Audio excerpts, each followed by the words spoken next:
Welcome back to the show, my friends. I am your host, Eric Szilagyi. If you've had an uncomfortable experience and you'd like to have it shared here on the show, please get a hold of me at contact.uncomfortable@gmail.com. The world wants to hear your story. It wants to hear your experience. So reach out to me and let's get yours on the next episode of Uncomfortable. If you haven't yet, make sure to like us on Facebook and Instagram, both at Uncomfortable Podcast 65. And once you get a chance to listen and view a couple of the episodes, please make sure to leave us a 5-star rating and review wherever you can. That alone is the one most important thing that you can do as a listener to help get this show into the algorithms and out in front of more people. And with more people listening, you guessed it, more good stories coming your way. If video is more of your thing, then make sure to subscribe to Uncomfortable Podcast on YouTube, where you can get the video version of most shows. If that's where you like to listen to us, make sure to click like and subscribe, and I believe even the little notification bell, so you're notified every time a new release comes out. Take a minute and check out the Uncomfortable link tree, as it's the single best place that you can find anything and everything uncomfortable all in one spot. The link for that is in the show description, in the show notes in the description below. I got a great show for you tonight. This gentleman that's going to be our guest tonight was suggested by a good friend of the show. And it kind of goes in line with a couple of weeks ago, if you remember my release of my take on the Ape Canyon. We have the man himself. This guy is supposedly, and I have no doubts that he is the foremost authority on the Ape Canyon event. So, if you're ready, let's get into it.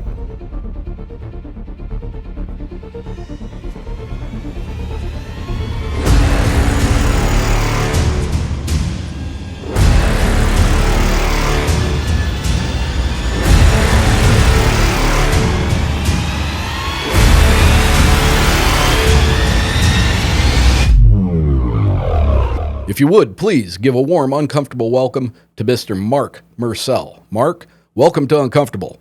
Right on, Eric. Thanks so much for inviting me. I checked out your previous podcast 2 or 3 weeks ago, and you laid it down pretty well about the whole bones of the Ape Canyon incident of 1924. And really, it's one of those Bigfoot classics. And It really is. It really is. Yeah, when we were kids, and if you were interested in the unexplained, no matter what it was, Bigfoot or UFOs or Atlantis, everybody heard about the Ape Canyon incident, particularly where I am. I'm coming to you from the Pacific Northwest right now in Olympia, Washington. Really? Everybody around here in Southwest Washington, because that's where it all happened, just 100 miles from me up on Mount You're in St. the Helens. Olympias, Everybody knew about it. Yeah, so it was sort of a midlife crisis, maybe about 15, 17 years ago. And I started researching it. And as if I had never heard about it before. I remember hearing about it when I was about 6 or 7 years old. And about 15, 17 years ago, I got back into it, and I just found this huge dearth of information, newspaper document evidence that had really never been brought to light before, and I just became obsessed with it and have been working on it ever since. Fantastic. That's awesome. So I got it right, is what you're saying. Yeah, I got it right. Good. Yeah. We can go over we can nitpick some details, but yeah, we can talk about it.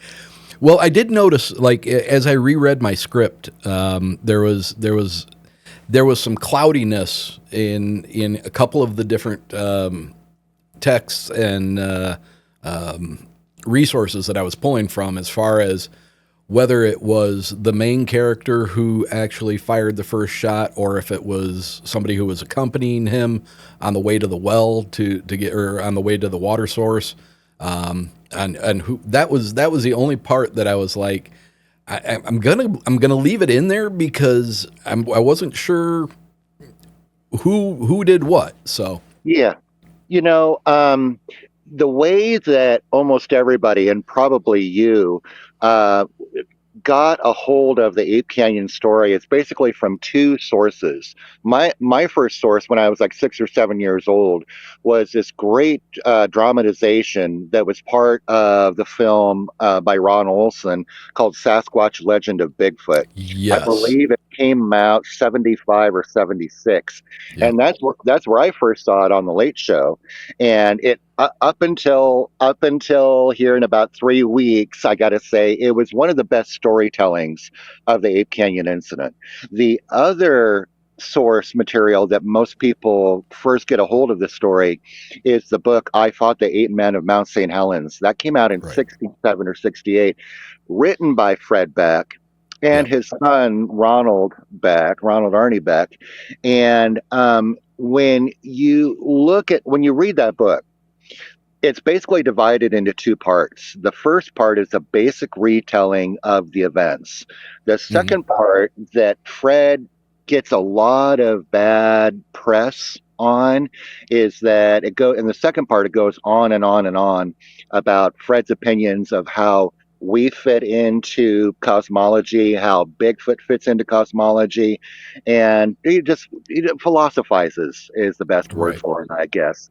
But in when you review that first part of the book, and then you go back and look at the document evidence that I have pulled, the what Fred talked about is basically true. He gives some of the basic facts, and what I'm talking about is that directly after the 1924 attack, word got out, and actually the first newspaper article was published only 2 days after the attack. It was published on July the 12th, 1924. We had the Associated Press wire at that point, and so it spread on all newspapers all over the West. I found the story was covered at the time as far east as Missouri, north to BC, and I think I found a copy down in San Diego. So the word spread like wildfire. The good Can I thing can I is, can I can I go ahead. jump in here real quick Yeah, with as much as the as and Beck even kind of drew attention to the fact that the story moved really rapidly. it did. So, like, were you able to find like copies of the actual articles? Yeah, yeah. So, I guess what I'm really interested in is how were they written? Were they written to be sensationalized? Were they or were they written as hey, this is what this guy's saying happened, and this is an account, or was there some sensationalism to the way they were written? The um the thing that helps us out the most is that when word got out, there were about five or six newspaper reporters that some of them actually bothered to go up a week after the attack and review the site. They went down to the cabin and they reviewed the mine, and some of them actually took the trouble to interview the miners. There were five miners at the time on Thursday, July the 10th, and some were interviewed at length, some were interviewed just briefly. But Hmm. that gave us a really, really good storyline, a really good contemporary storyline of what had happened the week before. The way that the articles came out, I got to tell you, for the most part, it was just the facts, ma'am. It was just, I got to Really? say, sensationalized. No. The only thing that could have been qualified as sensationalism was that, you and I think of ourselves in the year 2025 as being so erudite and so sophisticated, and we think of our ancestors, the people that came before us, as bumpkins who believed in Troglodytes. the superstition, right? And Right. but what was quite amazing is that when these stories came out in the papers, how quickly they came up with explain it away theories. They were drunk, they were boozing, and they were seeing Yeah. things. And they were spiritualists. They were doing Ouija board or seances or whatever. Really? They pulled But that into it? Yeah, they did. Yeah, and I Wow. mean, my old joke that I tell people is, I like to drink beer and wine, and I've messed around with a Ouija board, but at no point have I ever thought that my house was being attacked by a band of 7 foot tall monsters. Right. Right. So each one of the miners was interviewed, and they said, no, we weren't drinking, and no, we're not spiritualists, and this is what happened. And there were rumors through my years of working on this project of a deathbed confession of at some point there was a miner that said that we hoaxed the whole thing, and I never found Really? any evidence. I've never found any evidence of that at all. And they all went to their deathbeds, all went to their graves, never recanting the story. They said, "This is what happened." So the one that said we all hoaxed it, he was one of the original five, or he was an additional minor. Oh, no, Uh, no, no, no, no. All of them, all of them said we did not hoax it at all. okay. Each one of them said no, this is it. The most interesting one I found, who was not interviewed hardly at all, was the youngest of the crew. It was Leroy Perry Smith. He was the one who went to the spring and came back to the cabin. It was only about 75 feet away. Came back to the cabin, and this big bruiser, this big individual creature is coming out of the brush at him during the daytime before the big attack. Hmm. Leroy said in his interview, he said, I don't know what that was that came out of the brush, and I fired shots into it. But I got to tell you, I never, ever want to have anything to do with that thing ever again. And it was true. He went to his grave with hardly ever talking about it again.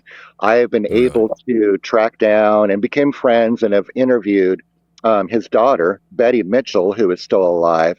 And she grew up in Kelso Longview, where the miners were lived and they're sort of their headquarters. And she knew about the Ape Canyon attack, but she didn't know it was her dad and her uncle and her grandfather Oh, until really? I told her. Wow. Her dad never said a single word to her about it at all. So Interesting. yeah, yeah, something sure scared them. Yeah. They had another good maybe 4 or 5 months worth of good weather where they could stay up there and still work the mine. Allegedly, they were getting good assays. They were getting gold out of the mine. I'm actually trying to track down the assay record on the mine itself right now. So they had good weather, but we know from the document record where they had to file a proof of labor to maintain their claim, and they filed a proof of labor that year in 1924. We moved this much ore. We got so much gold, and all work in that document that was filed in 1924. All work was completed on July the 10th, 1924. It says that in the proof of labor. July the 10th, 1924 was the night of the attack, and they were saying we're done and we're never going back, and they never did. Did did was it true that they relinquished any rights to the property, Yeah, or they to basically that claim?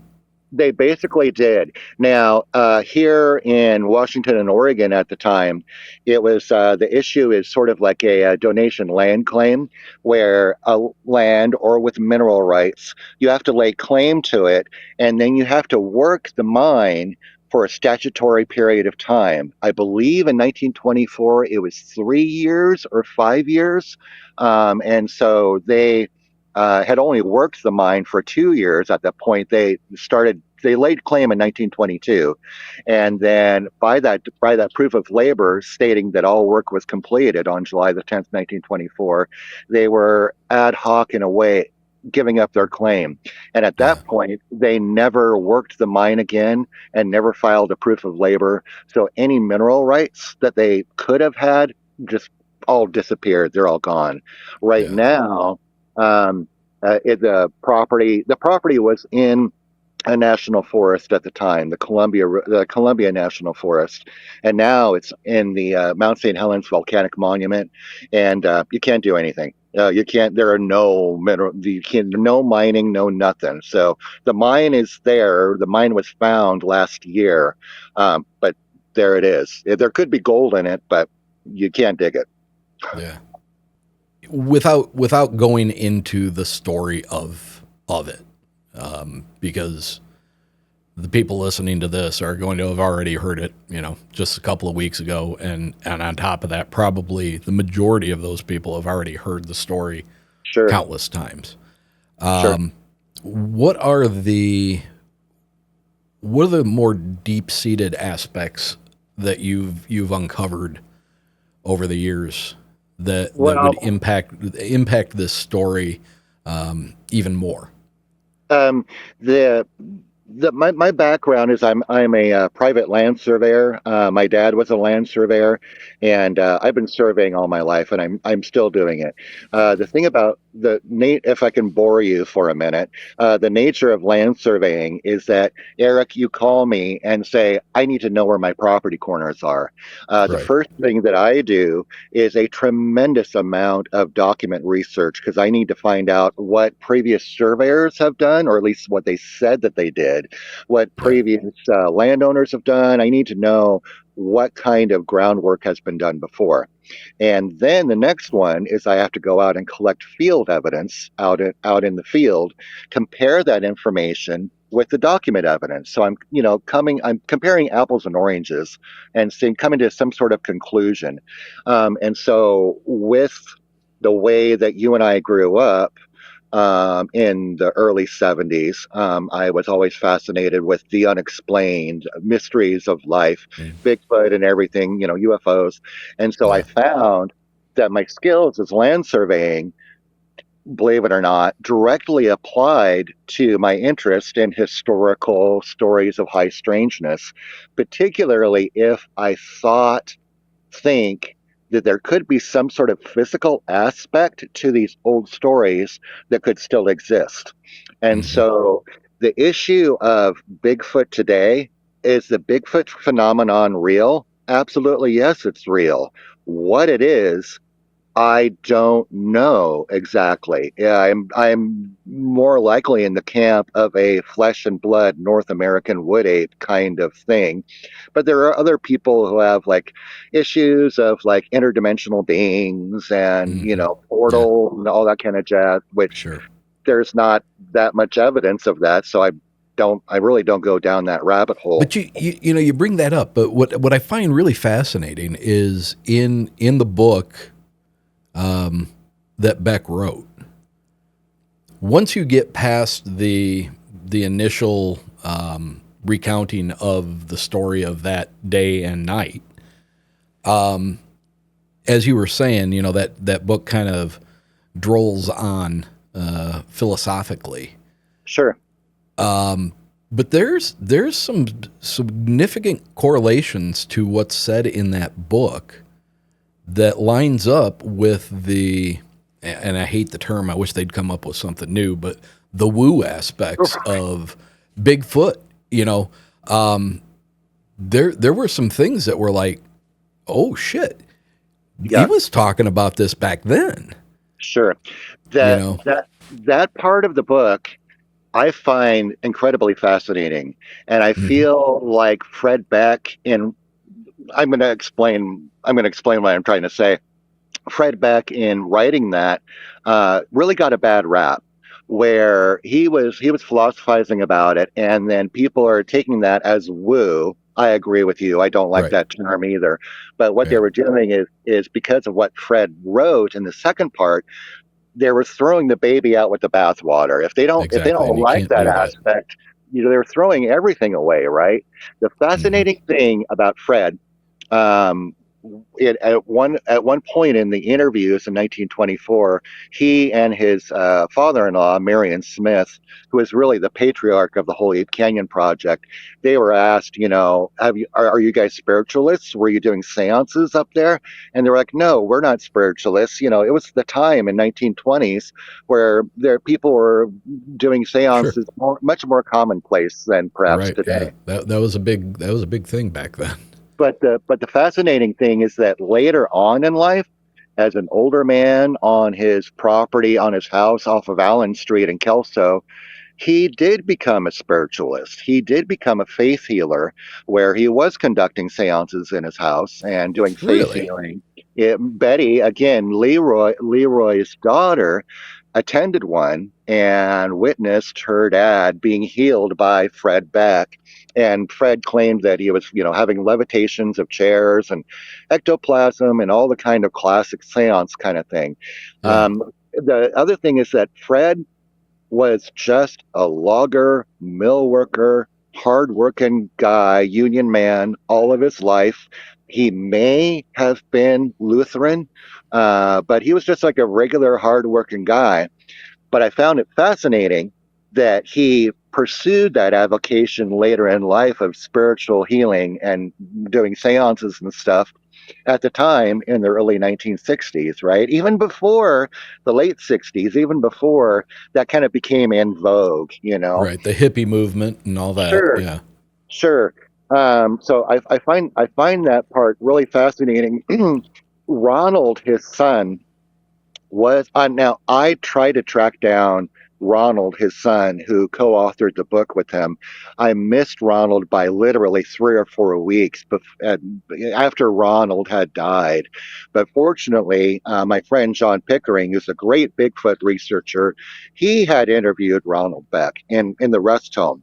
And Ronald felt that his dad was sort of like an Edgar Casey kind of character, somewhat Yeah. of a clairvoyant, that Fred had the ability to see things that the rest of us don't, have a greater understanding of, if you will, the cosmos and how truly existence really works.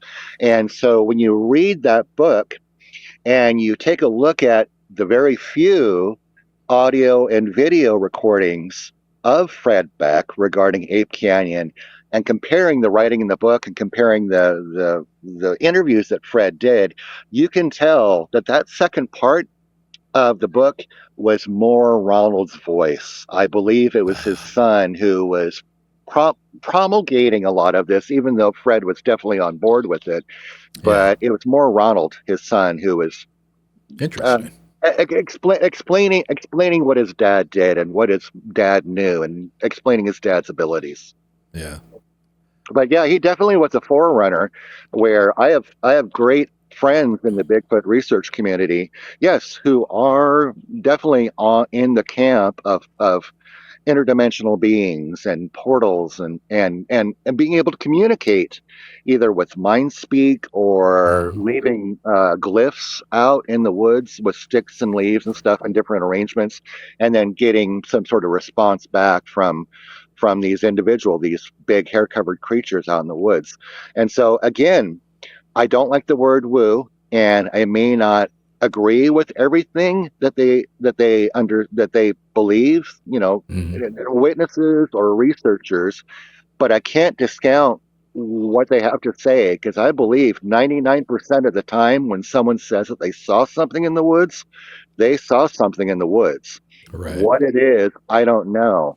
But if they, Well, I just, whatever they believe, I have to take that into account. yeah. I just had several great conversations with researcher Todd Neese, Sure. who was from out in Oregon, uh, recently moved to Arkansas, To Arkansas, yeah. Todd, and Todd and I, Todd and I are good friends. He was one of the earliest supporters when nobody knew me, and he invited yeah, me to his conference out at Beachwood. That was my first conference yeah, I attended.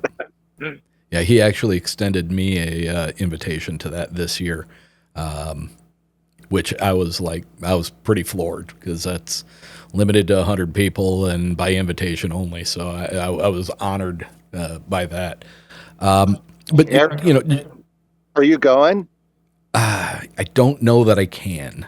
I don't know if I can either. It's on the 4th of July. I was I like, know Todd, why do you have it on the 4th of July?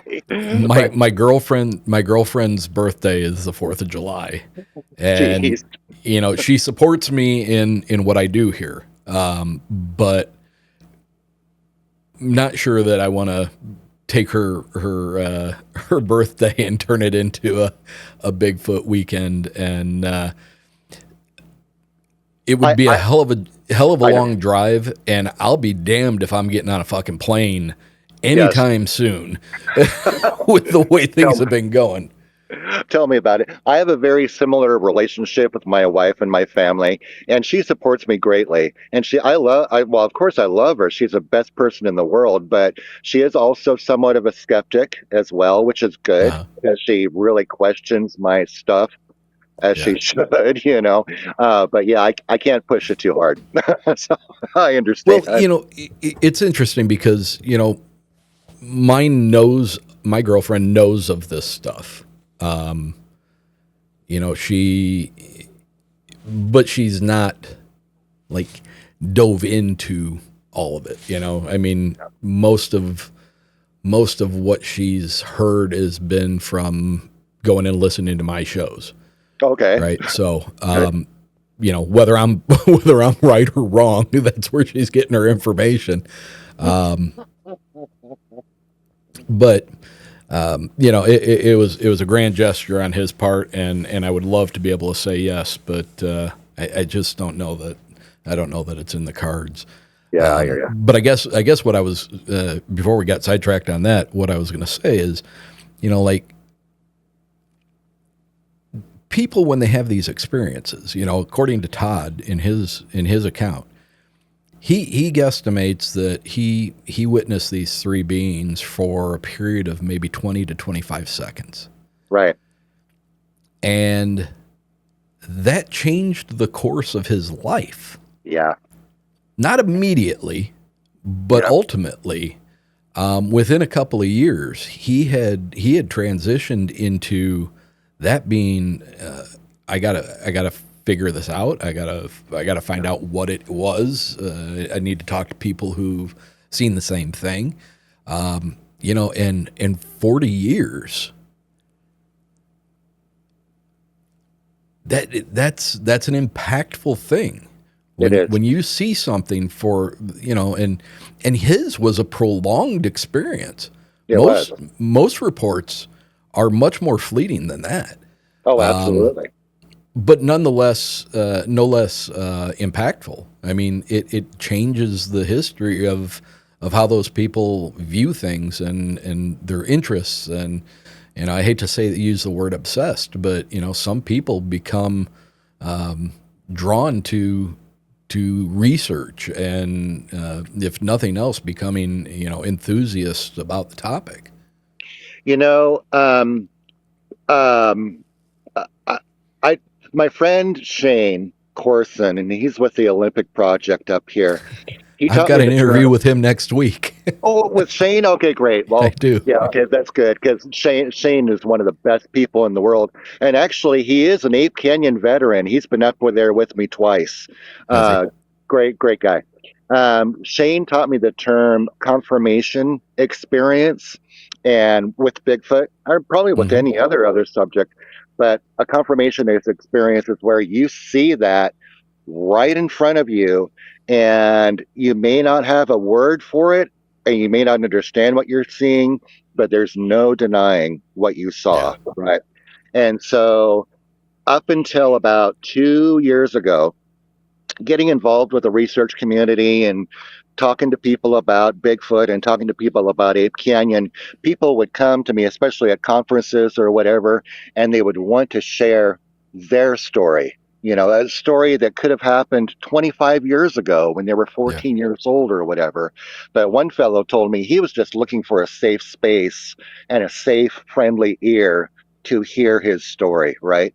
And Hmm. so I up until a couple of years ago, I had certainly listened to all their stories and asked questions when I felt it was, warranted to ask a question.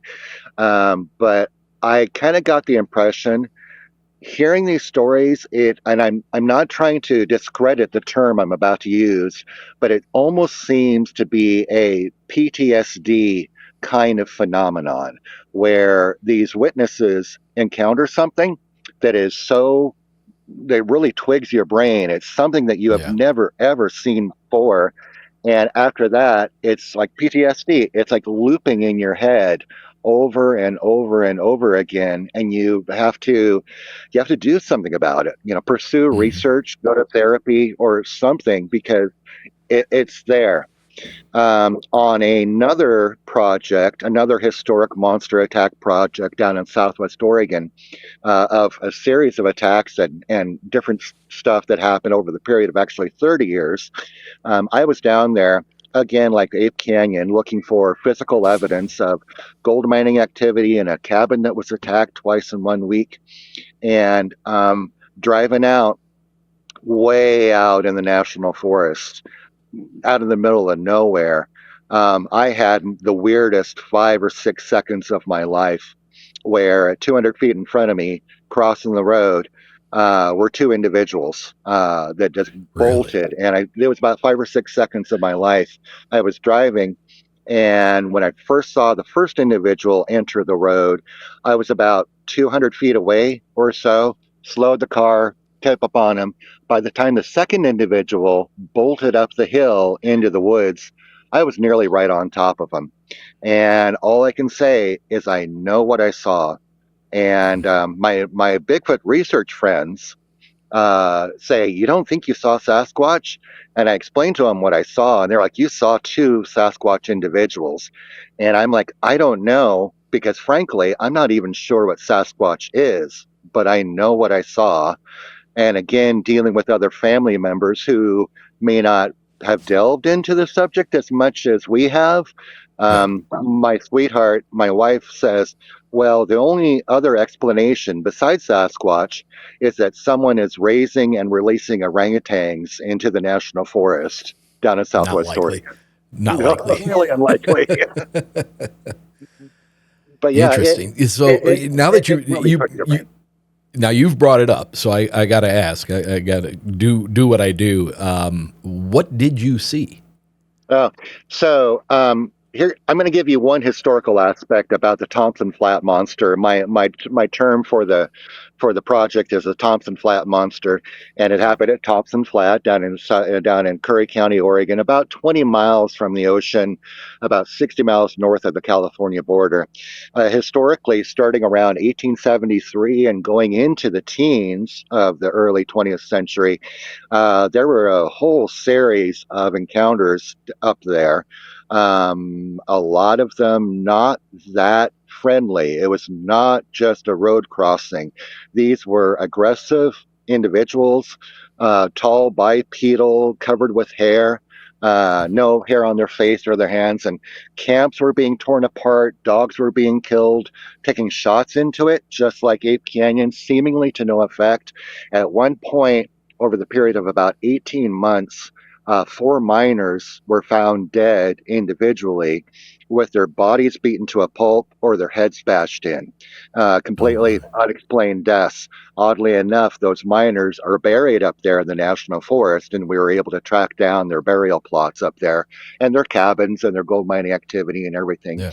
The interesting thing about this is that very, very consistently, the individual creatures were described as maybe 6 to 7 feet tall, covered entirely with hair, and the characteristic was it was a dirty blonde, yellowish hair. Each and all of these historical reports, and again, there were newspaper articles written and people interviewed at the time of these individual encounters. So it was about 5:30. It was within November, so it's about 5 or 5:30 in the afternoon. And this is a lot of this area is old growth forest because the terrain is just simply too steep for it to be logged. So going down this Forest Service road that is pretty dinky. It's good enough for maybe a vehicle and a half, going through the tall trees. And again, this is very steep terrain where you have a steep bank coming up from the river, a road cut, and then it keeps on going up very, very steeply. Gotcha. I'm rounding around the curve, and I have my headlights on, and I drive. I've always driven like a old lady, 25 saves lives. I drive really slow anyway, and so I have my lights on. I may have had my brights on the car. I So round it's around the nighttime. curve. Yeah, yeah. It's nighttime? It's fall in November, so it's dark. And um, coming up from the river through the brush onto the road, I startled it. I spooked it. I don't think it saw or heard me coming, but about 200 feet in front of me, there was an individual in the middle of the road, and I could see it moving. But as soon as my lights hit it, it dead stopped, and it faced me about 200 feet away. And my first thought was, who the hell is playing in the middle of the national forest at night? And why are they wearing a fireman's outfit? Because it was big, bulky arms. It looked like a firefighter's outfit, big, bulky arms, big, Light bulky tan? legs. Sorry? Light tan in color too? Yeah. And that was it, like a fireman's outfit. It was Yeah. dark, beige, dirty yellow, right? And Wow. as if a fireman has a big, huge collar, there was no neck or anything. And I immediately took my foot off the accelerator a little bit, but continued on maybe 15, 20 miles an hour. And it started to cross the road, but just before it keeps on crossing the road, it turns and looks where it had come from. And then a second individual comes from a crouching position, standing up at the road, and the two of them just start cooking it across the road. And what was one of the most disturbing things is that it was something that I had never seen before. And then secondly, it was their movement. The paradigm that you and I live with is, what does Sasquatch look like? How does Right. Sasquatch move? We have in our brains Roger Patterson and Bob Gimlin's film of the PG Yeah. film. And Sasquatch walks in these long, loping, nice, easy strides and swinging arms and that kind of thing. No, these guys were in a runner's fashion with their arms bent like they were jogging, but their movements were lightning quick and jerky. And the best way I can describe it is like watching a dragonfly or an insect take off, or Yeah. very, very young people in a game of chase at the playground. It was fast, quick, quick, quick. And their heads were down, looking down at the ground at their feet. They didn't want to look at me. And bam, they got to the other side of the road, and just flew up the side of this cliff, a side of a hillside. Well, by the time the second individual exited the road, I was within about 50 feet or so, and I almost kept going. I was very wigged out. My heart was racing, and I almost kept going, but I slammed on the brakes, put it in park, stood up, and I looked to where these two individuals had left the road. And the thing that got me the worst is that all I heard was the South Fork of the Sixes River running below me, 200 or 300 feet away. I didn't hear any brush breaking. I didn't hear any crutching. And I assumed by the rate of speed that they were maybe 75 feet, 100 feet up the hill from me. I didn't hear anything. Yeah. And what got me in my fight or flight brain was that whatever I saw crossing the road was now up there, standing there, watching me. Watching you. Yeah. And then suddenly all this heat started coming up the back of my neck, and the hair started, going up high on me. And it was freaky.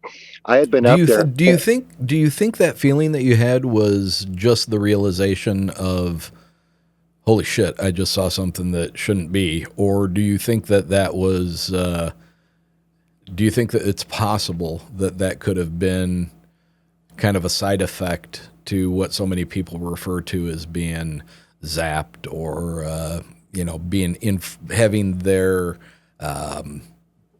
being influenced by being around these creatures? Um, One of the most common things, I'm going to just do a sidebar here for a second. One of the most common Sure. things that people talk about, which mainstream science is mainstream science, and there are a lot of problems with mainstream science and how research is funded and Right. conducted.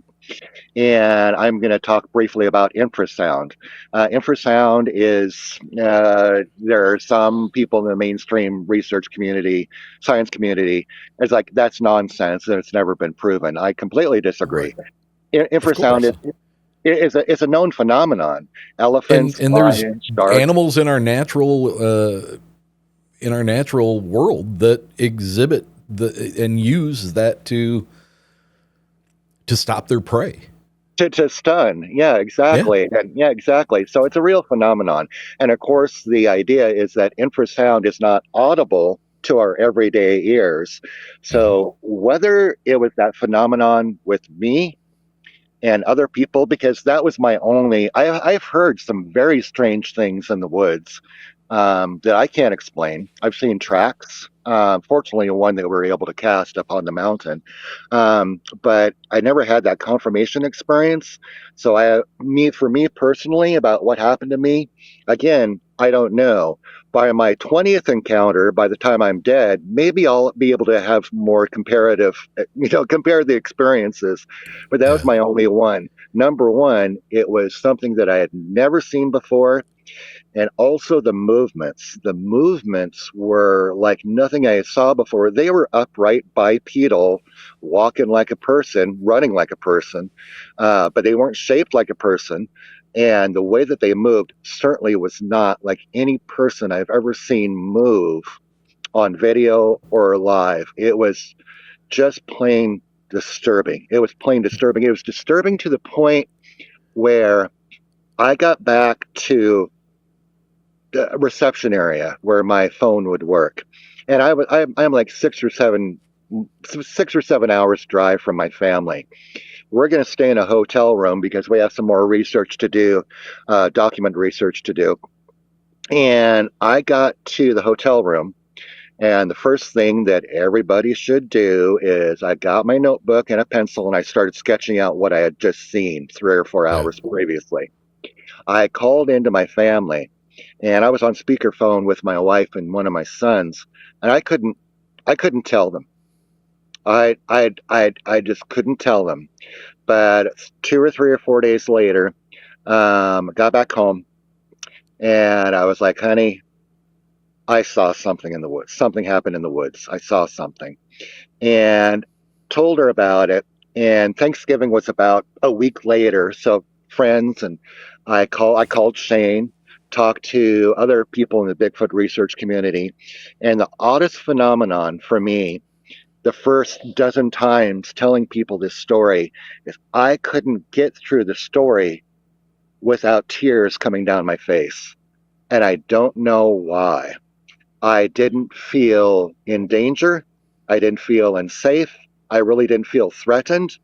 Yeah. But in talking about what happened, it was just that disturbing. Where even right now, Eric, I choke up a little bit Yeah. because I don't want to say flashbacks. I'm not a combat veteran, and I don't know, but it almost is like a PTSD where those images keep coming Yeah. back, and you never shake it. You never forget every single detail. There's nothing to reconcile it with. Right, exactly. Yeah, because you don't have that apple to compare it with the orange that you just Right. saw. You don't have that. You have a round peg, and you just have a bunch of square holes. So Let, what do I do with this? Where do I put it? let me take you back to something you said. You said they were bipedal, they were upright, they were running like people, but they didn't look like people. Right. Is that a commentary on just the fact that they were hair covered, or was that a commentary on build, the way they were shaped? It. I mean, setting aside people who like work out and use too many bodybuilding, muscle building kind of things. Steroids. Setting that aside, right? Yeah, setting that aside. Yeah, it's the bulk. And okay, here I got to tell you one thing. I was up there with a couple of other researchers, and we went into town. But we went back the next morning. We went up the slope to look for tracks, and we found a few impressions, nothing castable. But one thing that we did is that one person stood I knew exactly where they crossed the road. So we had one person stand up there, and my other friend went with me in the car, and we recreated my driving route to be able to tell how big these things were. And the best that we can tell is that the first individual was about 6.5 feet tall. The second was a little bit shorter, maybe 6 feet tall, but it was there definitely was the bulk there. It was massive, massive legs, and massive shoulders and arms. That was one. The other thing is that I got a better look at the second individual because I was a lot closer, Hmm. and it was and I don't know, 50 feet away, and it was looking down where I was able to clearly see the side of its face. And it was the best way I could tell is that it was not like a black Newfoundland dog in hair length. It was more like I don't know, a greyhound, if you will. It was short, nappy hair, Really? and yeah, it was very, very short, but it was definitely hair covered, except in the face. And in the face, it was heavy brow. The hair came down to just above its brow. It was a heavy, heavy brow, and a very, very short, flattened nose, and a little bit more of a muzzle than, say, humans have. A little bit more of a protrusion around the proboscis Yeah. mouth area. Heavy lips. I remember heavy, heavy, heavy lips. And in the running, I remember that it was hair covered down along the arm, down to maybe the top of the hand, but the fingers were a little bit more fleshy. And it Yeah. was, say, sort of a beigeish kind of skin color. Skin tone. The Yeah, face was the same. yeah, the face was the same. Yeah, yeah, yeah, a Interesting. little. It's interesting that you say the full lips, because in so many encounters when people recount it, oftentimes you hear people talk about just how thin their lips were. That Sure. the mouths are very wide, but Yeah, very thin lipped. yeah. It was. I would agree with that. And from this side view, yeah, you could see more the side of the mouth along, headed towards the back of the head. It was more than just a Mm. regular human, and the lips were thin. It was just that they were protruding more. You Oh, I know, got you. I got you. They extended out past the face yeah, more. the front of the face, or the front of that short little muzzle. And we're Yeah. not talking like a muzzle like a horse or anything like that. It was just a Yeah. little bit more than what we have. And the issue with the lips is interesting because in observing ape, and particularly ape, sometimes monkey, and also other reports of Sasquatch encounters. There are so many reports where you and I, our main tools are our hands and our fingers and our feet Yeah. to a degree, but there are so many reports from Bigfoot and the apes that we do know, of the lips being a tool too, Yeah. where they're able to use the lips better than we use our lips for, say. Yeah, they're able to manipulate it to pull the leaves off of Sure. limbs and stuff like that. Yeah, I know exactly what you're getting at. Sure. There was a great report, and I didn't take the report. It's a well-known report where a Sasquatch-like creature was seen taking evergreen, I think it was Douglas fir, limbs off a tree, and it was in springtime, mid-springtime, and it was using its lips to take the nice, fresh green growth off of it and pluck it and eat it that way. Interesting.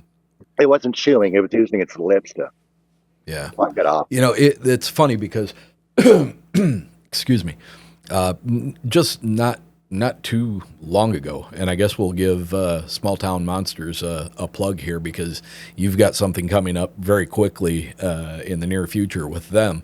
I was watching one of their older documentaries, and they were with people from the Olympic Project, and they were in the area where the nests were found and eventually deconstructed. Yeah. And they were talking about, I believe they were the huckleberry leaves Right. and they said plucked. Yeah. from the branches, and there were piles of them around, kind of creating a clear line of sight from the larger nest to the smaller nest, which they Yeah. assumed, were probably for juveniles. But that point that you bring up about the articulation or the ability to manipulate with their leaves, I almost wonder if more than it plucking them off with their hand, if they're actually grabbing hold of the branch and plucking them off with their lips. Well, I will talk about small town monsters in a second, but since you have our great pal Shane Corson, who is Hmm. one of the core group of the Olympic Right. Project and one of the core group of the nest site, Shane can describe it better than I can. But they definitely were able to track down. Oh, at first, there was a timber cruiser that brought this information to Shane and Derek Randalls at the Olympic Project. I found this thing. You guys got to check it out. And that's where kind of like the first discovery of a nest site was, as far as the Yeah. research community goes. So they kept on finding other nest sites around. But Shane was explaining to me where they were able to find nearby huckleberry bushes where they could see that break. They could see that break. There was a definitive break of that thing taken and then taken over here a few feet to build that nest. Yeah. One of the fascinating things about the nests that I've discussed with OP nest site friend. I'm a member of the Olympic Project, so I kind of know everybody there. One You of the know things that Amy Boo? um, You know Amy Boo? oh well, yeah, oh Amy and I are good friends. Yeah, Yeah, what Amy's a what a lovely soul. She's uh, wonderful to talk to. Amy's wonderful. Actually, David Ellis, the sound analysis guy at the LP, he invited me and Amy to the Olympic Project on the same week. And so I Oh, called really? Amy. I was like, "Are you going to do it?" And she's like, "Are you going to do it?" So that's how it came part of the Olympic Project. But we were sort of just chatting. Late night getting together. And I think it was Chris Spencer and maybe Todd Hale. But one of the fascinating things is that Huckleberry in our area and traditionally with humans is that huckleberry is It's associated with medicinally, right? yeah, Medicinally for labor pains, isn't it? exactly, that's what I was about to bring up. It is a Sorry, birth I plant. didn't mean to jump No, in, no, but no. when I know something, I'm like, I know what this is. Yeah, Derek. No, it is. Yeah, it is. It is. It's part of the birth process. It's part of labor, and it is used medicinally. So you have a nest.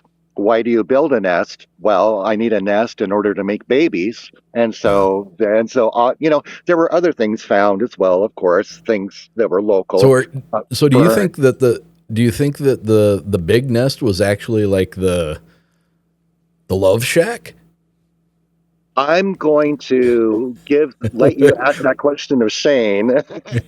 But what we've talked about, it is fascinating where there are nests in an area, and they seem to be arranged because I got on their butt really really hard, where I was like, you guys have to map this. You have to survey it, even with the compass and tape or something. You have to map it out. Fortunately, they did, but they found a sort of area where there could be a line of sight in this one area, but where they have found other nests, I mean, it is deep and remote, and it is so dang hard to get to, almost as if some of these nests were set up almost as lookouts, as sort of guards, Yeah, before any other individual creature, person, intruder could actually get down into the gorge, down into the draw where set there up were kind of other. in a defensive posture. Right, exactly. Yeah, sure, exactly. So that's what little I know about the nest sites. I haven't been there yet, but I was up there. I was up there, the Olympic Project cabin site, when Small Town Monsters came through, and I did a brief interview with them at the time. And Seth Breedlove, who is in charge of Small Town Monsters, Mhm. he and I have known each other for about 5 or 6 years. And the weekend that we met, Seth and I were like, we should really sit down and talk about Ape Canyon. So people have contacted me through the years, and we need to do a documentary about Ape Canyon. We need to do a documentary, and some have panned out. I did help out a discovery show once, and um, well, I'm going to say its name. It's Expedition X. I haven't Hmm. seen the show, and I don't plan to see the show because it was one of those things where I learned the biggest thing I learned about helping them out was I need to be more choosy about who I work with about Yeah. about Canyon, and so I got a call from a friend who's involved in the Seattle film and TV industry, and we should do a documentary about Ape Canyon. I'm like, wait, okay, wait.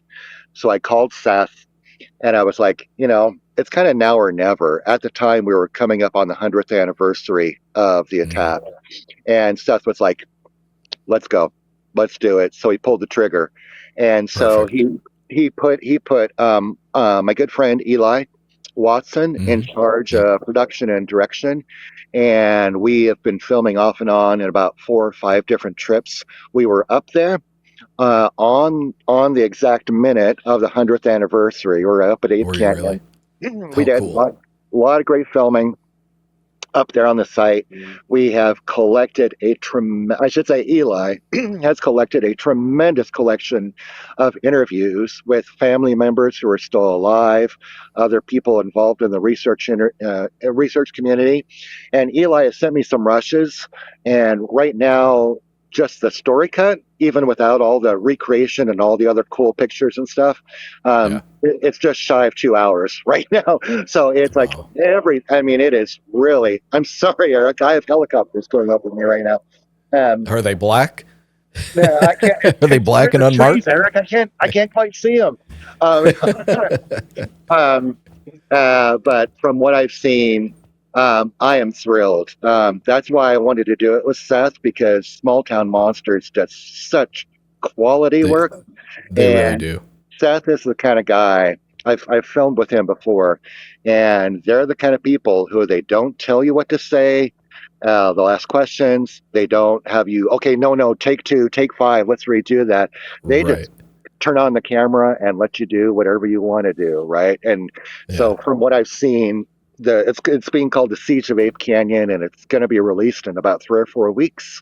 And you can find out when by checking out Small Town Monsters. But from what I've seen, it's the Ape Canyon story that should be told. It's so much good information. I'm Marc Myrsell and I approve this message kind of thing about Ape Canyon. So it's Running for dynamite. governor of Oregon. No, I agree.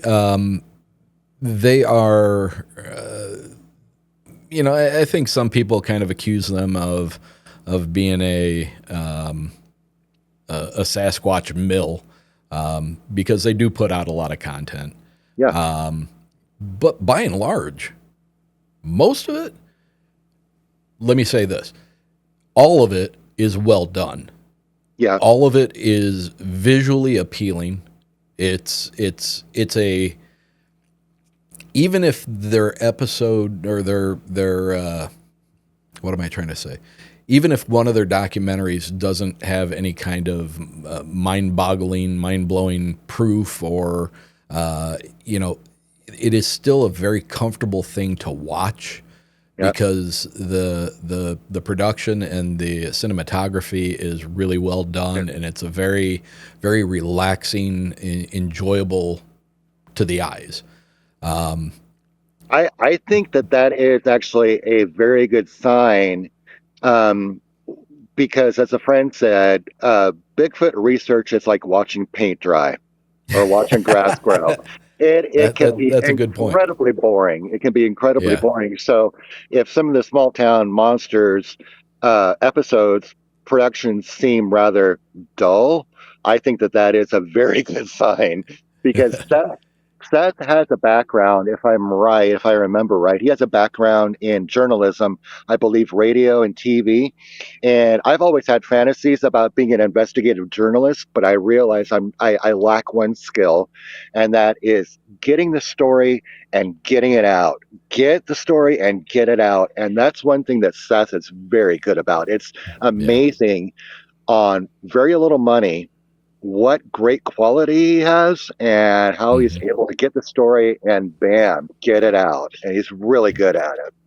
Yeah, I don't shy away from any of their releases. When I see something new's coming out, I'm like, all right, Yeah, I'm saving watching this for that. the weekend. Saving this for the weekend because that's something you can put on, and unless they're in the midst of a compelling interview or something, it's something that you can have on almost like a podcast because the visual part of it is stunning if you want to sit there and watch it, but you can also just pretty much get everything you need to just out of listening to it, and Sure. I'll turn them on in the afternoon and I'll do housework or whatever I'm doing, and have it on going on the same time, and inevitably I always wind up getting a It, comfy spot on the seat and on the couch and then watching, but it is. It's true. There's lots of great information. Visually, yeah, it's very stunning. In I believe it was on the trail to Bigfoot, and I think it was the Legend, one of the first ones. And that was a good one. That I was a did good an one. interview with Seth, and we went up on the mountain and talked about it. And Seth had hired his graphics artist, where it wasn't animated, but it was sort of faux animation in a way, Hmm. and about it was like a retelling of the Ape Canyon story, and it was really impactful. And I remember watching it once with my mom because my mom had never seen it, and we watched. It was like a 15-minute segment or so on Seth's movie, and I remember after watching it, I was like, "I'm not going up there. There's monsters up there." And this is my own project. I've been up there like a cajillion times, but the telling of it was so good, and it was the facts, but it was also visually stunning as well. Yeah, They do great yeah, work. they really do. They really do. I was hoping it wasn't this past year, but the year before. I was trying too late, unfortunately, to have a vendor spot there at their conference that they do now in Yeah. Ohio. But a lot of good content there. A lot of good content. Yeah. I'm afraid I don't want to spill the beans, but I understand that you missed out because that was going to be the last Monster Fest. They don't have another Monster Festing planned out, but Yeah, yeah, I noticed that I had not seen anything being advertised for it, but oh well, you win yeah, some, you lose some.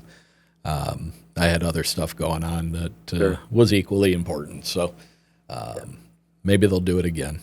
I hope so. Yeah. Anything that is anything that needs to be covered about the Ape Canyon event that we may have bypassed in our rabbit holes. One thing about well, here's one thing that Ape Canyon taught me, um, and it's true of certainly any Bigfoot research project, any historical research project, honestly, any research project. Hmm. No good research project worth its salt is ever done. It's never, ever done. Like I was explaining about how I conduct boundary surveys, and people pay me to draw conclusions, and I do, but in my in my other professional life of Bigfoot, I don't necessarily draw conclusions. I just grab the facts and I lay them down.